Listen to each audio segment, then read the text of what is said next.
नमस्कार, स्वागत है आपका हमारे चैनल में। आज हम देवी चंद्रघंटा की कथा का वर्णन करेंगे। हिंदी पौराणिक कथाओं में देवी चंद्रघंटा देवी पार्वती का एक शक्तिशाली और पूजनीय रूप है। उनकी कथा साहस, परिवर्तन और बुराई के खिलाफ शाश्वत संघर्ष की कहानी है। यह कथा दर्शाती है कि किस प्रकार पार्वती ने अपने शांत और प्रेममय रूप से एक योद्धा देवी का रूप धारण किया, जो शक्ति और करुणा के बीच संतुलन का प्रतीक है। शिव और पार्वती का विवाह।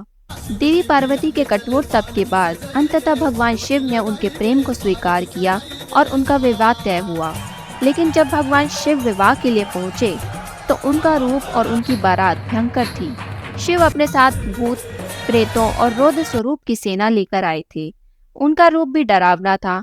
जटाओं से सजी हुई, शरीर पर भस्म और गले में खोपड़ियों की माला। इस भयंकर दृश्य को देखकर पार्वती के परिवार और मित्र भयभीत हो गए। देवी पार्वती ने अपने परिवार और आसपास के लोगों में फैले इस भय को देखा। उन्हें एहसास हुआ कि यह स्थिति संतुलन और शांति की मांग कर रही है। भगवान शिव का प्रेम व स्वरूप तो उनके लिए प्रिय था, लेकिन उनका रौद्र रूप और सेना का यह प्रदर्शन बाकी सभी के लिए अराजकता फैला रहा था।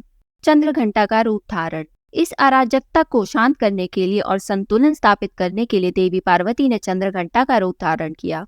उनके माथे पर अर्ध चंद्रमा घंटी के आकार में चमकने लगा और इस कारण उन्हें चंद्रघंटा कहा गया। इस रूप में देवी चंद्रघंटा का स्वरूप अत्यंत शक्तिशाली और भव्य था। उनका रंग स्वर्णिम था। उनके 10 हाथों में अस्त्र शस्त्र थे, जो यह दर्शाते थे कि वह हर बुराई से युद्ध करने के लिए तैयार है। वह एक शेर पर सवार थी, जो उनके योद्धा रूप और साहस का प्रतीक था। उनके माथे पर लगी घंटी की ध्वनि इतनी दिव्य थी कि वह सभी दुष्ट शक्तियों को भगाने पर मजबूर कर देती थी।